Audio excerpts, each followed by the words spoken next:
Bismillahirrahmanirrahim. Assalamu alaikum dear students. How are you? I hope you'll be fine. This is new syllabus primary mathematics workbook 5A chapter number 6 हमारा area of triangles है.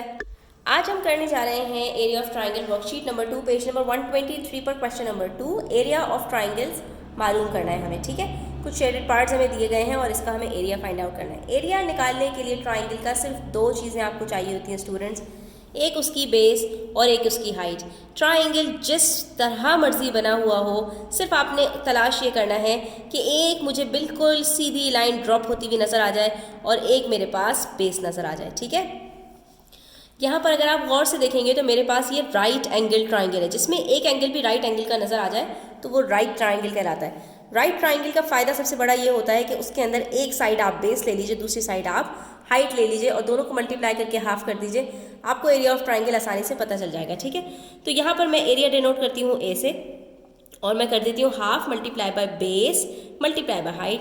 तो मैं इसको base ले लेती हूँ. इसको हम बेस नहीं लेंगे क्योंकि हमें इसकी हाइट के लिए ये जो इसके ऑपोजिट में ड्रॉप नज़र आ रहा है ना डॉट, यहाँ से हमें इसकी ये हाइट बनेगी. ठीक है स्टूडेंट्स, अगर ये हाइट गिवन होती, इस तरह के भी क्वेश्चंस आएंगे अभी आप देखेंगे, तो हम इसकी जो है आसानी से कैलकुलेट कर लेते 10 के साथ उसको हाइट लेके. ठीक है, लेकिन यहाँ पर अगर मैं ये देखूँ मेरे पास राइट एंगल ट्राइंगल है तो बेस के साथ सीधी सीधी हाइट मौजूद है. ठीक है, ये स्लैंट नहीं है, बिल्कुल स्ट्रेट है. आप देख सकते हैं पैरेलल है इस लाइन के और ये पैरेलल है इस लाइन के, तो ये राइट एंगल ट्राइंगल है.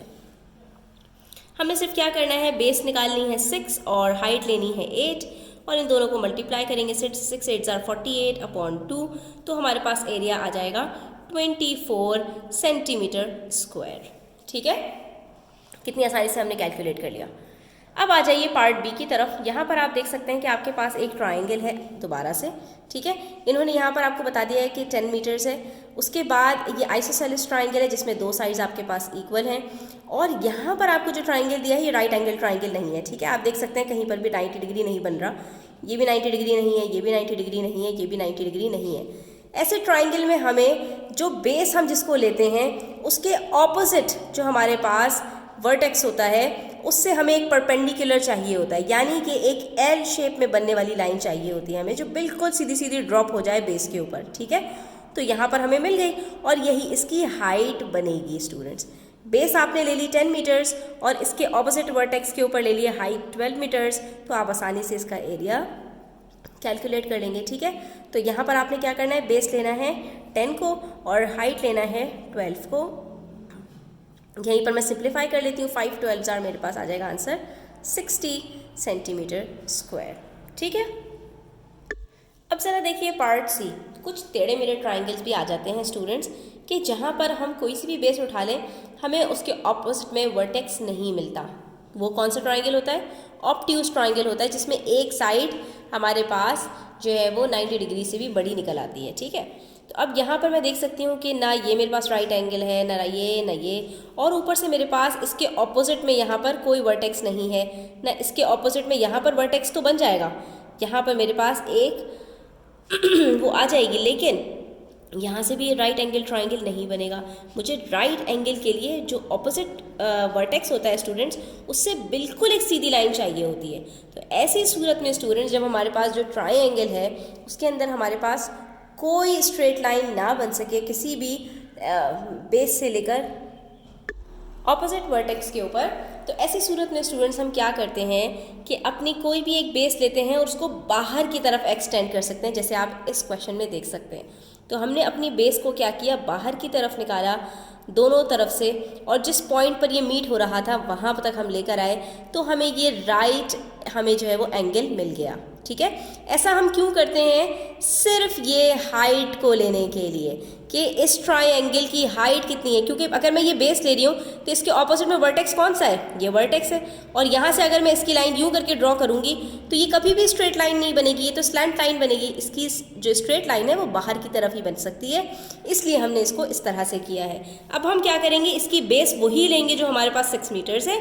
ठीक है, और हाइट हम वो लेंगे जो हमने इसकी एक्सटेंड करके निकाली है, दैट इज़ 10 मीटर्स.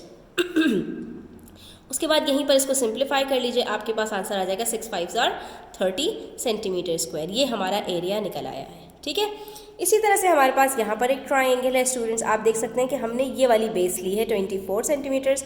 क्यों? क्योंकि इसके जो ऑपोजिट में हमारे पास हाइट है वो गिवन है, इसके ऑपोजिट ये वर्टेक्स है और यहाँ से हमारे पास परपेंडिकुलर ड्रॉप हो रहा है जो 20 सेंटीमीटर्स का है। तो आपने क्या करना है, सिर्फ इनको आपस में मल्टीप्लाई कर लेना है, ठीक है। यहाँ पर हम इसको बेस इसलिए नहीं ले सकते क्योंकि इसके ऑपोजिट में मेरे पास परपेंडिकुलर गिवन नहीं है, ठीक है। इसलिए हमने यहाँ पर 24 को लिया, उसके ऑपोजिट में हमने परपेंडिकुलर 20 लिया। अब यहाँ पर हम इसको क्या करेंगे, सिंप्लीफाई करेंगे। तो 12 के साथ इसको मैंने सिंप्लीफाई किया, 12 को 2 से मल्टीप्लाई किया, 24 और 0 लगा दिया, तो 240 हमारे पास सेंटीमीटर स्क्वायर एरिया कैलकुलेट हो गया। इसी तरह से आ जाइए पेज 124 पर। यहाँ पर भी कुछ ट्राइंगल्स हैं, कुछ टेढ़े मेढ़े हैं, कुछ सीधे सीधे हैं। तो टेढ़े मेढ़ों को भी हमें सीधा करना आता है। बस करना आपने सिर्फ इतना है कि जहाँ पर आपको अंदर कोई परपेंडिकुलर ना मिले तो आपने वहाँ पर उसको एक्सटेंड करके परपेंडिकुलर निकाल लेना है। अब आप यहाँ पर देख सकते हो ये मेरे पास बेस है। अगर मैं ऑपोजिट साइड में यहाँ से कोई परपेंडिकुलर ड्रॉ करती हूँ तो वो यूँ टेढ़ी मेढ़ी लाइन आएगी, इसलिए मुझे इसको एक्सटेंड करके बाहर ले जाना पड़ेगा और एक परपेंडिकुलर यहाँ पर इसकी बेस के ऊपर गिराना पड़ेगा, ठीक है स्टूडेंट्स। तो अब यहाँ पर हम क्या कर सकते हैं, हाफ बेस कितनी है मेरे पास 9 सेंटीमीटर और उसके मेरे पास हाइट कितनी आ रही है 8 सेंटीमीटर, ठीक है। बस बाकी जो 6 सेंटीमीटर 17 सेंटीमीटर दिया हुआ है उसका आपको कुछ भी काम नहीं है, आपने इसको यहीं पर सिंप्लीफाई करना है और उसके बाद इसको मल्टीप्लाई कर देना है, that is 36 centimetre square. 9 4s are 36। कितना सिंपल है, ठीक है। इसी तरह से मेरे पास यहाँ पर एक ट्राइंगल है जिसके अंदर मेरे पास एक बेस है स्टूडेंट्स और उसके बाद मेरे पास इस तरह से, अच्छा लेकिन यहाँ पर अगर आप देखें तो ये डब्बा नज़र आ रहा है जो इस बात को बता रहा है कि मेरे पास ये राइट एंगल ट्राइंगल है। और तो और मज़े की बात ये है स्टूडेंट्स कि अगर मैं इस वाली को बेस उठाती हूँ स्टूडेंट्स तो ये मेरे पास गिवन ही नहीं है, इसके ऑपोजिट भी मेरे पास हाइट गिवन है, लेकिन क्योंकि ये बेस गिवन नहीं है इसलिए एरिया के फॉर्मूले में हम पुट किसको करेंगे। तो दूसरी चीज़ इन्होंने जो हमें दी है, अगर मैं इसको बेस उठा लूँ तो ये मेरे पास हाइट मौजूद है, क्योंकि राइट एंगल ट्रायंगल में मैंने आपको बताया था ना कि एक बेस बनती है और उसी के एडजेसेंट जो साइड होती है वो हाइट बन जाती है, ठीक है। तो अब यहाँ पर हम क्या करेंगे कि हम बेस ले लेंगे 6 सेंटीमीटर्स को और हाइट ले लेंगे उसके साथ ही जो लाइन 15 सेंटीमीटर्स की जा रही है उसको, ठीक है। और उसके बाद यहाँ पर इसको सिंप्लीफाई करेंगे तो 3 15s हमारे पास क्या हो जाता है 45 सेंटीमीटर स्क्वायर। ये हमारे पास एरिया कैलकुलेट हो गया। अब आ जाइए, हमारे पास दो पार्ट्स और हैं यहाँ पर। एक पार्ट के अंदर हमारे पास बेस दी हुई है 15 सेंटीमीटर और उसके साथ हाइट दी हुई है 8 सेंटीमीटर।